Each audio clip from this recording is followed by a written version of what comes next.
নবী করিম সাল্লাল্লাহু আলাইহি ওয়াসাল্লাম যখন মক্কা থেকে মদিনায় হিজরতে গেলেন, যাওয়ার পরে তিনি সেখানে যাওয়ার পরে লক্ষ্য করলেন সেখানে থাকা যতগুলো ইহুদি ছিল, ইহুদিগুলো তারা এই মুহররম মাসের অর্থাৎ আশুরার 10 তারিখ, মুহররম মাসের 10 তারিখ তারা এই দিন রোজা রাখত। তিনি এই বিষয়টা যখন লক্ষ্য করলেন, লক্ষ্য করার পরে তাদেরকে জিজ্ঞাসা করলেন, তোমরা কেন এই দিনটাকে তোমরা রোজা রাখো? মুহররমের 10 তারিখ আশুরার দিন তোমরা কেন রোজা রাখো? এবার তখন ওই ইহুদিরা নবী করিম সাল্লাল্লাহু আলাইহি ওয়াসাল্লামকে বর্ণনা করলেন, আমরা এই দিন এই জন্য রোজা রাখি কারণ মূসা আলাইহিস সালাতু ওয়াস সালামকে ফিরআউনের হাত থেকে এই 10 মুহররমের ভিতরে আল্লাহ তাআলা পরিত্রাণ দিয়েছিলেন। জালেমের হাত থেকে তার এবং তার যে বনি ইসরাইল যে গোষ্ঠী ছিল তাদেরকে যখন তিনি পরিত্রাণ দিয়েছিলেন, তার শুকরিয়া আদায়ার্থে আমরা এই 10 মুহররমের ভিতরে রোজা রাখি। আর এটা শোনার পরে নবী করিম সাল্লাল্লাহু আলাইহি ওয়াসাল্লাম তখনও তিনি বলেছিলেন, যেহেতু এই মূসা আলাইহিস সালাতু ওয়াস সালামের শরণার্থে তারা যদি রোজা রাখে তাহলে আমাদের তো হক আরো বেশি, ইহুদিরা যদি তাদের সাথে রাখতে পারে আমরা কেন রাখতে পারবো না? আমাদের তো হক আরো বেশি। এজন্য এই দিনে নবী করিম সাল্লাল্লাহু আলাইহি সাল্লামও রোজা রেখেছেন। এবার এই দিনে আমরা কেন রোজা রাখবো? এই 10 মুহররমে আমরা কেন রোজা রাখবো? তার 2টা কারণ রয়েছে। 2টা কারণে আমরা এই দিন আমাদের জন্য রোজা রাখা আমাদের প্রত্যেকের উচিত। তার ভিতরে 1 নম্বর কারণ হলো নবী করিম সাল্লাল্লাহু আলাইহি ওয়াসাল্লাম যে রেগুলার যে আমলগুলো করতেন, রেগুলার যে কাজগুলো করতেন, যেগুলো তিনি কখনো ছাড়তেন না, তো তার ভিতরে একটা হলো এই মুহররম মাসের রোজা তিনি কখনো ছাড়েন নাই। এজন্য আমাদেরও রাখা উচিত। নাসাই শরীফের ভিতরে বর্ণনা এসেছে নবী করিম সাল্লাল্লাহু আলাইহি ওয়াসাল্লাম 4টা আমল তিনি তার জীবন দশায় কখনো মিস করেন নাই। কয়টা আমল? 4টা আমল তিনি কখনো মিস করেন নাই, রেগুলার তিনি করতেন। কোন 4টা আমল?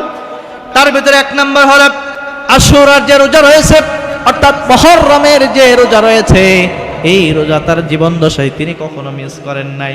এরপরে 2 নম্বর হলো জিলহজ মাসের যে রোজা রয়েছে, এই জিলহজ মাসের রোজা তিনি কখনো মিস করেন নাই, তিনি কখনো ছাড়েন নাই। তার আমলের ভিতরে তিনি একেবারে অপরিহার্য করে নিয়েছিলেন, কখনো তিনি ছাড়তেন না। এরপরে 3 নম্বর, প্রত্যেক মাসে জায়মে বীজের রোজা রয়েছে অর্থাৎ চন্দ্র মাসের প্রত্যেক 13, 14 এবং 15 যে রোজাগুলো রয়েছে, সেই 3টা রোজা তিনি কখনো ছাড়তেন না তিনি। এরপরে 4 নম্বর, ফজরের নামাজের আগে যে 2 রাকাত সুন্নাত নামাজ আমরা পড়ি, ফরজ 2 রাকাত পড়ার আগে যে 2 রাকাত সুন্নাত পড়ি, তিনি কখনো এই 2 রাকাত সুন্নাত তিনি ত্যাগ করতেন না। এই 4টা আমল তিনি কখনো ছাড়েন নাই। 1 নম্বর আমলের কথা কি বলেছি? এই যে মুহররমের যে রোজা, আশুরার রোজা, তিনি তার জীবন দশায় কখনো ছাড়েন নাই।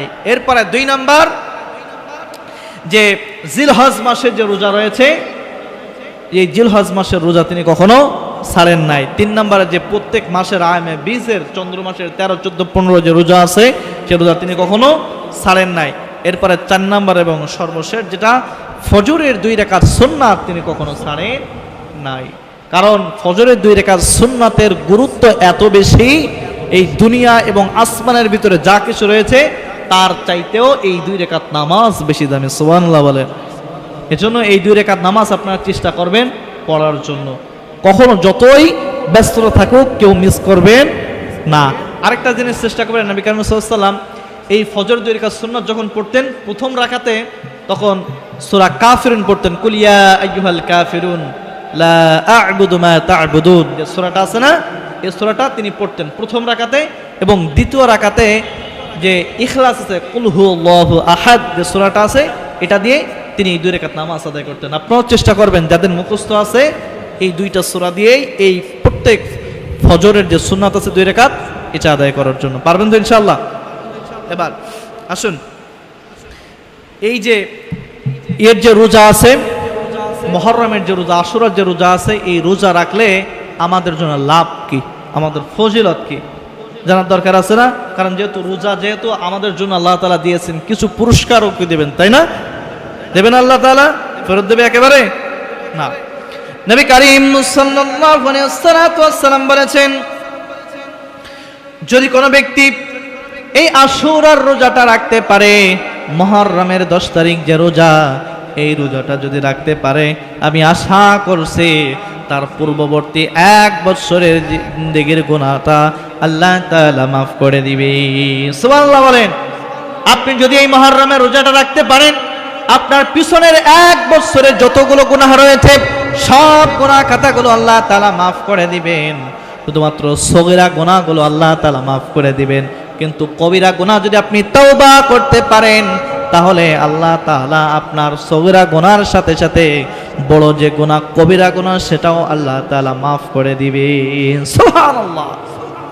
তাহলে এই মুহররমের রোজা যদি আপনি রাখতে পারেন, আল্লাহ তাআলা আপনাদের পিছনের 1 বছরের গুনাহ মাফ করে দিবেন, সগীরা গুনাহ সব মাফ করে দিবেন। বড় যে কবিরা গুনাহ যেগুলো রয়েছে সেগুলো যদি আপনি তওবা করতে পারেন খালেস নিয়াতে, তাহলে সেগুলো আল্লাহ তাআলা মাফ করে দিবেন।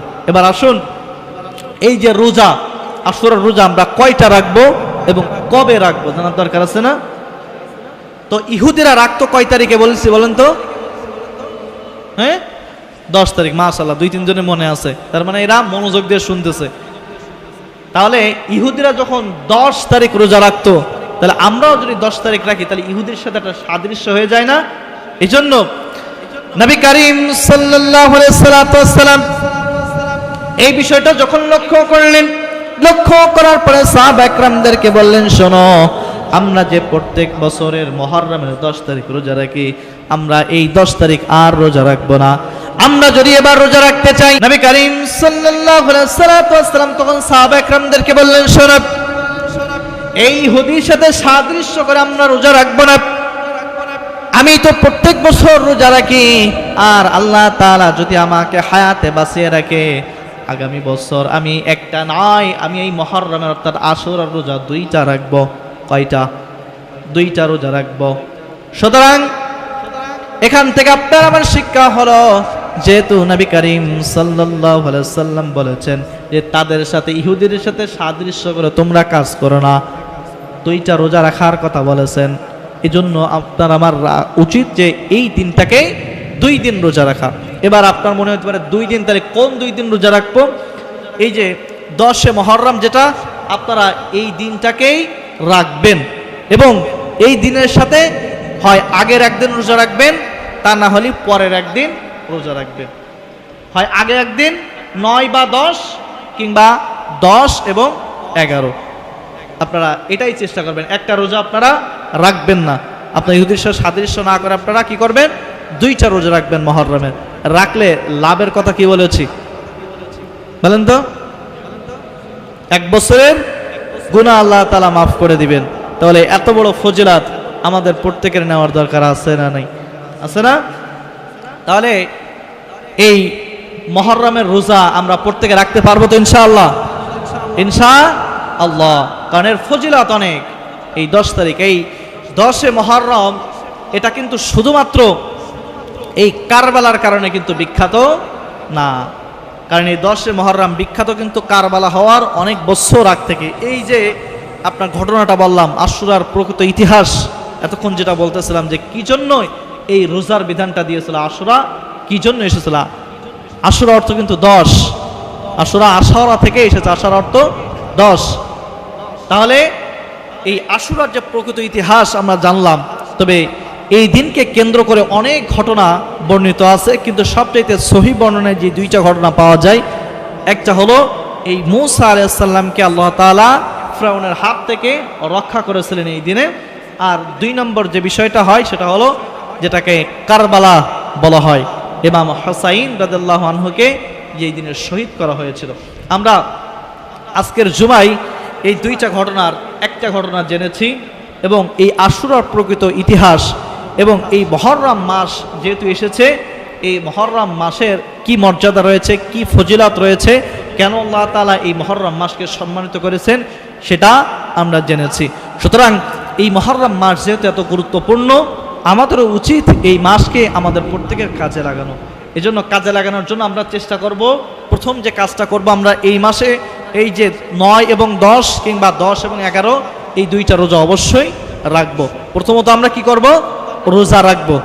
এরপরে 2 নম্বর যে কাজটা আমরা করব সেটা হলো যে এই মাসটা যেহেতু আল্লাহ তাআলার মাস, এই মাসে আমরা বেশি বেশি নফল ইবাদত করার চেষ্টা করব, বেশি বেশি জিকির আজকার করার চেষ্টা করব, বেশি বেশি ইস্তেগফার পাঠ করব। প্রত্যেকদিন কম করে হইলেও কতবার? 100 বার আপনারা ইস্তেগফার পাঠ করেন। খুব বেশি সময় তো লাগবে না, 100 বার যদি আপনি ইস্তেগফার পাঠ করেন 1 থেকে 1.5 মিনিট সময় লাগতে পারে। ছোট ইস্তেগফারও আপনি পাঠ করেন, আস্তাগফিরুল্লাহ আস্তাগফিরুল্লাহ, যদি বড়টাও পাঠ করতে না পারেন। এছাড়া আপনারা জিকির করবেন সুবহানাল্লাহ, আলহামদুলিল্লাহ, লা ইলাহা ইল্লাল্লাহু আল্লাহু আকবার। এই জিকিরটা আপনারা করবেন, ইস্তেগফার পড়বেন, বেশি বেশি নফল ইবাদত করার চেষ্টা করবেন। এবং এই মাসে আপনারা যেই কাজটা বর্জনীয়, যেই কাজটা আপনারা করবেন না, সেটা হলো এই ইমাম হুসাইন রাদিয়াল্লাহু আনহুকে স্মরণ করে দেখবেন 10 মুহররম মানুষগুলা এই যে র্যালি বের করে না, করার পরে ইয়া হুসাইন বলে আর পিঠের ভিতরে ছুরির আঘাত করে রক্তাক্ত করে। তারা মনে করছে ইমাম হুসাইন যে ওইখানে রক্ত দিয়েছে, আমরা যদি রক্ত দিই তাহলে এর সাথে আমাদের গুনাহ খাতা মাফ হয়ে যাবে, তাদের সাথে আমাদের একটা সাদৃশ্য হবে। নানা ধরনের সমাজের ভিতরে একটা কুসংস্কার ঢুকে গিয়েছে। আল্লাহ তাআলা আমাদের তাদেরকে হেফাজত করুক এবং আমাদেরকেও যেন এই বিষয় থেকে হেফাজত করে। কোনো র্যালি শোভাযাত্রা আমরা এটা করব না। এরপরে আবার কিছু কিছু জায়গায় দেখবেন যে ডেক ডেক খিচুড়ি রান্না করে এবং মিলাদের আয়োজন করে। আমরাও এটা থেকে বিরত থাকার চেষ্টা করবো ইনশাআল্লাহ। আমরা কোনো কুসংস্কারের দিকে যাব না। আমরা বেশি বেশি নফল ইবাদত করো। আপনি চাইলে তার জন্য আপনি একান্তে দোয়া করতে পারেন, কোনো সমস্যা নেই, তার জন্য আপনি চাইলে দোয়া করতে পারেন, কিন্তু এই ধরনের কাজ করা যাবে না। আল্লাহ তাআলা আমাদের প্রত্যেকে বোঝার তৌফিক দান